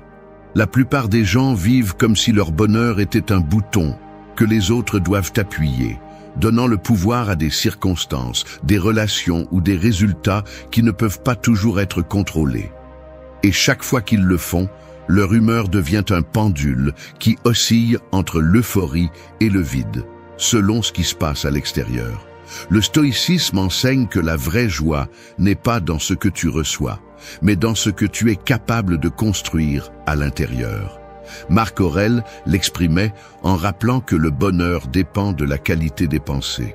Lorsque tu arrêtes d'attendre que la vie te donne des raisons de sourire et que tu commences à les créer toi-même, tu découvres une source inépuisable. Peu importe si à l'extérieur il y a du bruit ou du silence, de l'approbation ou de l'indifférence, de la compagnie ou de la solitude, ton centre reste intact. C'est la différence entre dépendre des stimuli et cultiver un bien-être solide. Beaucoup se trompent en croyant que la joie arrivera lorsqu'ils atteindront un certain objectif, lorsqu'ils obtiendront une certaine reconnaissance ou lorsque quelqu'un d'autre leur donnera de l'amour. Mais cette façon de penser est un piège dangereux, car il y a toujours un objectif plus lointain, il manque toujours quelque chose à obtenir, quelqu'un peut toujours te retirer son affection. Et alors, la joie devient un horizon que tu n'atteins jamais. La clé est d'arrêter de la poursuivre à l'extérieur et de commencer à la générer à l'intérieur. La pratique stoïcienne propose de former l'esprit à trouver des raisons de gratitude dans le quotidien. Il ne s'agit pas de répéter des phrases vides, mais d'observer clairement ce que tu as déjà. Respirer, marcher, apprendre, te relever après chaque chute, même les petites victoires quotidiennes qui semblent insignifiantes. Lorsque tu entraînes ton regard à apprécier ce qui existe déjà, tu transformes la mentalité de pénurie en une mentalité d'abondance. Tu arrêtes de te lamenter pour ce qui manque et tu apprends à renforcer ce que tu as.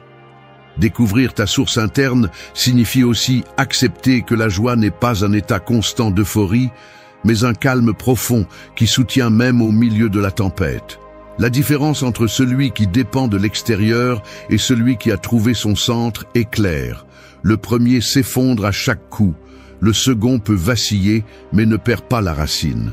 Cette racine s'appelle l'indépendance émotionnelle et elle se cultive chaque fois que tu choisis de maintenir ta paix, même si le monde ne coopère pas. Rompre l'habitude de chercher à l'extérieur exige de la discipline. Chaque fois que ton esprit dit « je serai heureux quand », arrête la pensée et change-la pour « je suis capable de profiter maintenant ». Chaque fois que tu veux attendre le moment parfait, rappelle-toi que la perfection est dans la façon dont tu décides de vivre cet instant. Et chaque fois que la tristesse s'approche pour ce que tu n'as pas, utilise la gratitude comme bouclier pour te rappeler ce qui fait déjà partie de toi. Le soleil ne dépend de personne pour briller, et toi non plus. En toi, il existe une source qui ne s'épuise pas, une source de joie qui attend d'être découverte. Quand tu la trouveras, rien de l'extérieur n'aura le pouvoir de l'éteindre, car tu auras appris à allumer ta propre lumière, et cette lumière n'a pas besoin de témoins pour être réelle, elle n'apparaît que quand elle le veut. 5. Fais de l'autodépendance ta force. Un grand bâtiment ne se tient pas debout par ce qui l'entoure, mais par les fondations qui sont sous terre. Il peut recevoir du vent, de la pluie, des tempêtes et des tremblements de terre, mais si sa base est solide, il reste debout. Les personnes fonctionnent de la même manière. Celui qui dépend de ce qui est à l'extérieur vacille toujours, mais celui qui a construit des fondations internes solides résiste à n'importe quel coup. C'est l'essence de l'autodépendance, apprendre à compter sur toi-même, à faire confiance à ton jugement, à soutenir ta vie sans attendre que quelqu'un d'autre le fasse pour toi.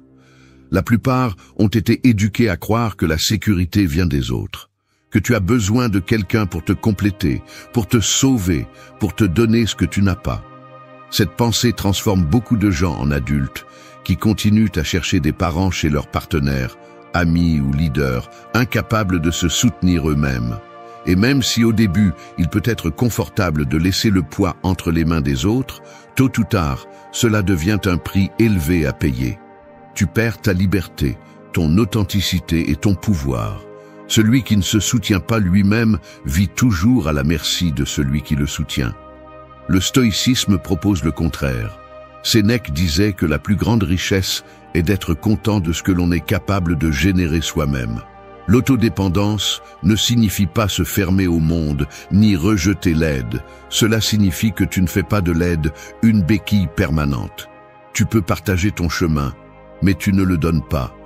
Tu peux recevoir du soutien, mais tu n'en as pas besoin pour exister. Quand tu arrives à te soutenir de l'intérieur, tes relations changent, car tu ne cherches plus à combler des vides, mais à partager à partir de la plénitude.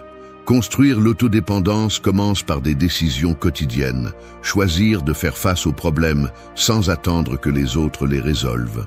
Apprendre à gérer tes émotions sans toujours décharger le poids sur les autres.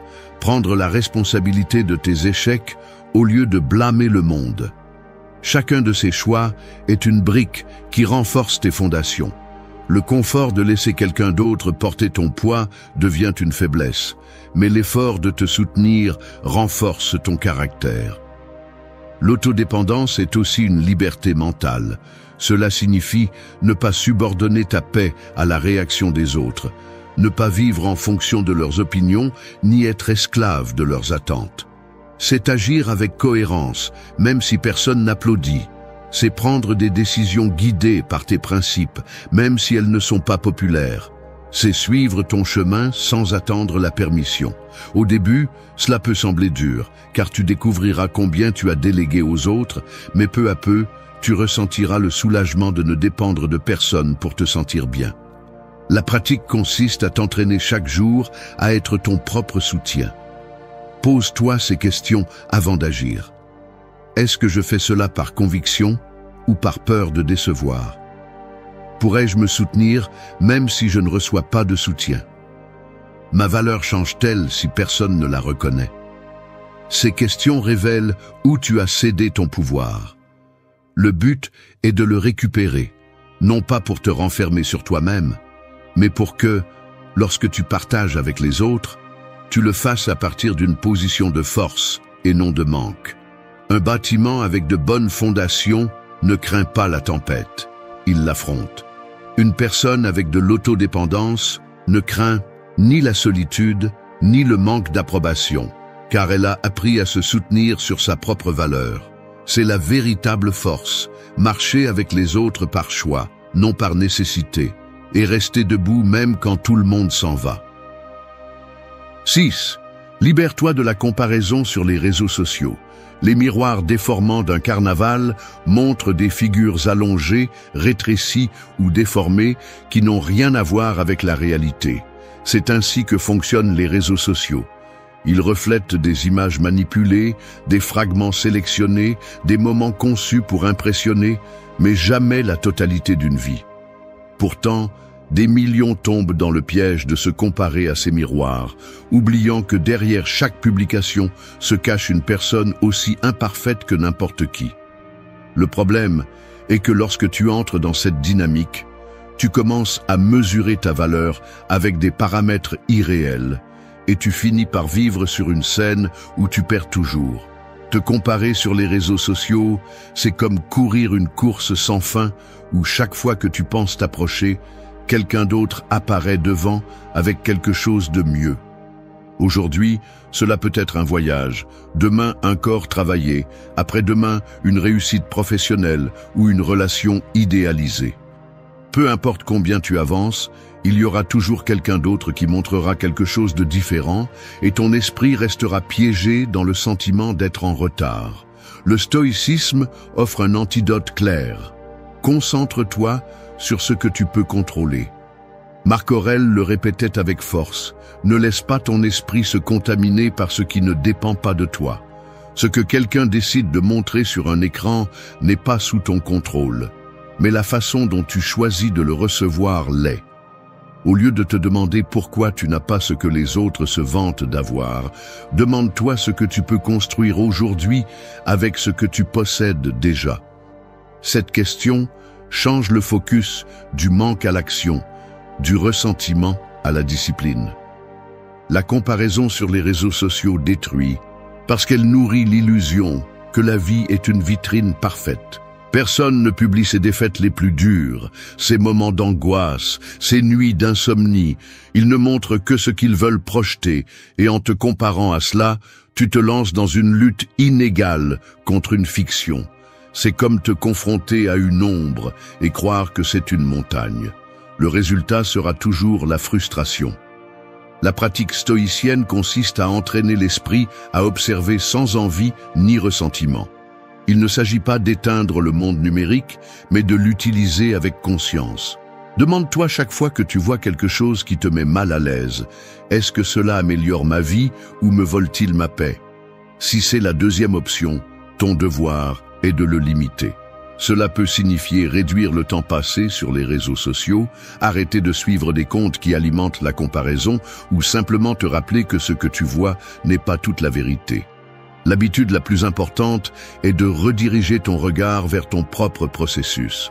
La comparaison se dissout lorsque tu commences à apprécier ton progrès en fonction de ce que tu étais hier et non de ce que quelqu'un semble être aujourd'hui. Chaque pas que tu fais, chaque petite réussite, chaque habitude consolidée est une véritable source de satisfaction. Le progrès personnel n'a pas besoin d'être exposé pour être valide. La véritable mesure réside dans ta capacité à te regarder avec honnêteté et à reconnaître ta croissance. Les réseaux sociaux ne sont pas des ennemis, mais ils ne sont pas non plus des maîtres de la vérité. Leur valeur dépend de la façon dont tu les utilises.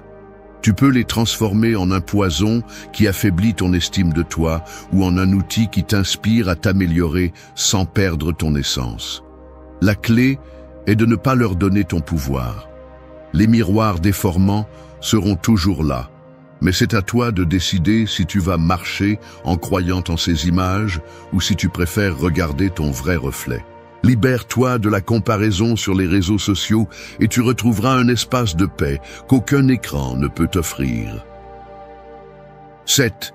Équilibre, indépendance et connexion humaine. Le chemin de montagne, solide et solitaire, qui tout au long de la route croise d'autres sentiers. Il ne s'arrête pas, il ne dépend pas de ces croisements, mais il ne les rejette pas non plus.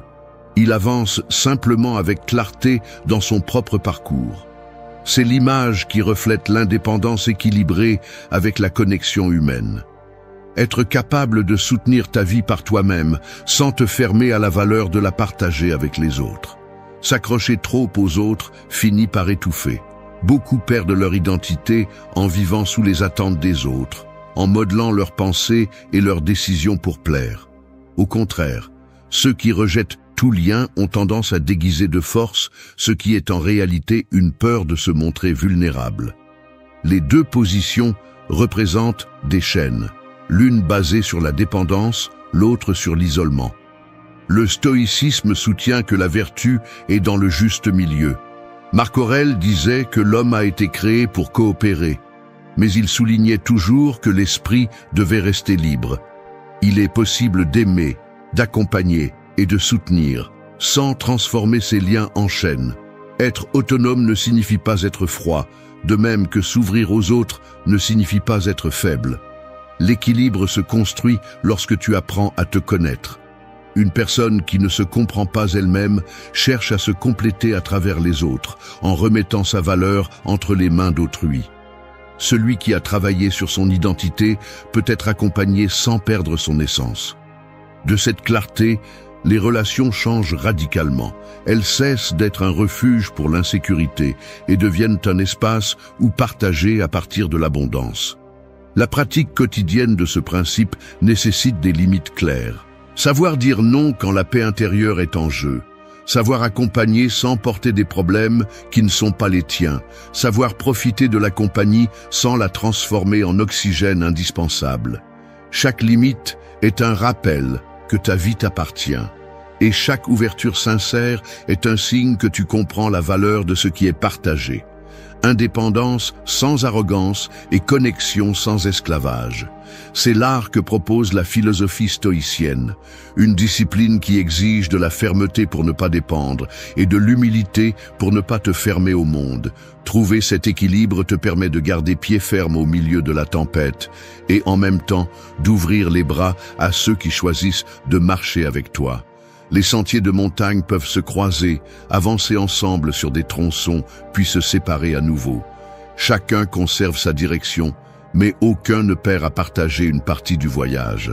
C'est ainsi que devrait être vécue l'indépendance et la connexion, sans chaîne ni mur, avec suffisamment de liberté pour te soutenir et suffisamment d'ouverture pour profiter de la compagnie authentique. 8. Consolidez votre identité émotionnellement libre. Un phare au milieu de la tempête maintient sa lumière intacte, même si la mer frappe avec fureur et que le vent tente de l'éteindre. Il n'a pas besoin de l'approbation de son environnement pour briller, sa force provient de l'énergie qu'il conserve en lui. C'est ainsi qu'une identité solide est construite, ferme, stable et authentique, peu importe les changements du monde extérieur. Les personnes qui ne définissent pas leur essence finissent par tourner comme des girouettes, se déplaçant dans la direction de chaque opinion étrangère. Aujourd'hui, elles se sentent précieuses parce qu'elles reçoivent des éloges. Demain, elles s'effondrent parce qu'elles font face à des critiques ou à l'indifférence. Cette fragilité découle du fait d'avoir remis le pouvoir à l'extérieur. Une identité construite sur du sable s'effondre avec n'importe quelle vague. L'enseignement stoïcien est clair. La liberté émotionnelle naît lorsque ton caractère est construit sur des principes et non sur des applaudissements. Sénèque avertissait que celui qui se mesure à l'aune du regard d'autrui n'aura jamais sa propre mesure. Consolider son identité signifie se connaître suffisamment pour ne pas négocier ses valeurs, même si cela dérange, même si cela génère du rejet, même si cela implique de marcher sans compagnie. Le processus nécessite une pratique constante. Dire ce que tu penses avec cohérence, agir selon ce que tu considères correct et soutenir des décisions sans attendre l'approbation. Cela implique aussi d'accepter ton histoire. Blessures, échecs et cicatrices font partie du matériau avec lequel la force est forgée. Il ne s'agit pas de nier le passé, mais de l'intégrer, d'utiliser chaque coup comme un ciseau qui façonne ton caractère. Le danger de ne pas consolider ton identité est évident. Tu vis comme un bateau sans ancre, emporté par des courants que tu ne contrôles pas. Aujourd'hui, le courant de l'éloge, demain le courant de la critique. Seul celui qui se définit de l'intérieur peut maintenir la stabilité au milieu de la marée. La différence entre être prisonnier de l'extérieur ou maître de ta vie réside dans la clarté de cette identité. Demande-toi avec honnêteté, quelles sont les valeurs qui soutiennent mon existence même si personne ne les approuve? Quels sont les principes que je ne suis pas prêt à négocier? Quelles décisions me représentent même si elles génèrent de l'inconfort? Les réponses à ces questions deviennent le roc solide sur lequel construire ta vie. Le phare qui éclaire ne le fait pas pour plaire, il le fait parce que c'est sa nature. Une identité émotionnellement libre fonctionne de la même manière. Elle ne dépend pas de la validation. Elle n'a pas besoin de permission. Elle ne s'éteint pas avec le rejet. Elle reste, guide, donne une direction. La consolider signifie avoir parcouru le chemin complet, avoir brisé les chaînes de dépendance et avoir appris à soutenir ta valeur à ta propre lumière pour que tu puisses ainsi obtenir le changement. 9. Transforme la douleur en moteur de croissance. Une plaie ouverte brûle, dérange, et souvent tu veux la couvrir rapidement pour ne plus ressentir de douleur. Mais en la couvrant sans la soigner, l'infection se propage et finit par affaiblir tout le corps. Il en va de même pour la douleur émotionnelle. Essayer de la cacher, de la nier ou de fuir ne fait que la rendre plus profonde. Vivre en prétendant qu'elle n'existe pas, c'est comme mettre des pansements sur une plaie sans la nettoyer. Au lieu de guérir, elle pourrit. La clé n'est pas d'éviter la douleur, mais d'apprendre à la regarder en face et à l'utiliser comme énergie pour grandir. Chaque coup reçu, chaque perte, chaque déception peut se transformer en deux choses, une chaîne qui te tire vers le bas ou un moteur qui te pousse. Ce choix dépend toujours de toi. Beaucoup de personnes portent leurs blessures comme une excuse pour ne pas avancer, justifiant leur manque de courage parce que quelqu'un leur a fait ou parce que la vie leur a pris. Elles restent coincées dans la question « Pourquoi cela m'est-il arrivé ?» alors que la véritable transformation survient en la changeant en « Pourquoi cela m'est-il arrivé ?» La douleur n'arrive pas pour te détruire, elle arrive pour t'enseigner. Mais tu as besoin de courage pour apprendre la leçon. Transformer la douleur en moteur de croissance implique de l'accepter comme une partie de la vie. On ne contrôle pas tout, tout ne se passe pas comme on l'imagine, et cela ne signifie pas que tu as échoué, cela signifie que tu es humain. Le stoïcien comprend que la souffrance inévitable n'est pas un ennemi, c'est une salle de sport pour le caractère. Chaque déception est un entraînement à la résilience. Chaque perte est un rappel que rien d'extérieur ne doit être ton encre. Chaque coup est une occasion de forger la patience et la force. Le problème de beaucoup est qu'ils transforment la douleur en identité. Ils commencent à se définir par ce qu'on leur a fait, par ce qu'ils ont perdu, par ce qui n'a pas bien tourné. Ils traversent la vie en montrant leurs cicatrices comme si elles étaient des étiquettes permanentes. Ce chemin ne mène qu'à la victimisation. Le stoïcisme enseigne le contraire. Intègre ta douleur comme une partie de ton histoire, mais ne laisse pas qu'elle soit tout ton récit. Reconnais-la, embrasse-la, puis utilise-la comme carburant. La pratique quotidienne exige des exercices de conscience. Chaque fois que le souvenir d'une blessure essaie de te couler, pose la question clé. Qu'est-ce que cela m'entraîne ? Quelle partie de mon caractère puis-je renforcer grâce à cette expérience? Si tu as été trahi, apprends à observer plus clairement avant de faire confiance aveuglément. Si tu as perdu quelque chose que tu croyais indispensable, découvre que tu es capable de te soutenir sans cela. Si tu as traversé l'humiliation, transforme ce souvenir en un rappel de ta résistance. C'est ainsi que tu transformes les coups en marche. Consolider cette vision est la conclusion de tout le parcours. Il ne suffit pas de reconnaître les pièges extérieurs, d'apprendre de la solitude ou de construire l'indépendance. La véritable liberté émotionnelle est mise à l'épreuve au moment de la douleur. C'est alors que tu décides si tu vas à nouveau dépendre de l'extérieur pour te relever ou si tu vas utiliser ta propre force intérieure. Transformer la douleur en moteur de croissance est le saut final d'une identité libre. Rien ne peut t'arrêter, car même ce qui te blesse devient la force qui te pousse à avancer.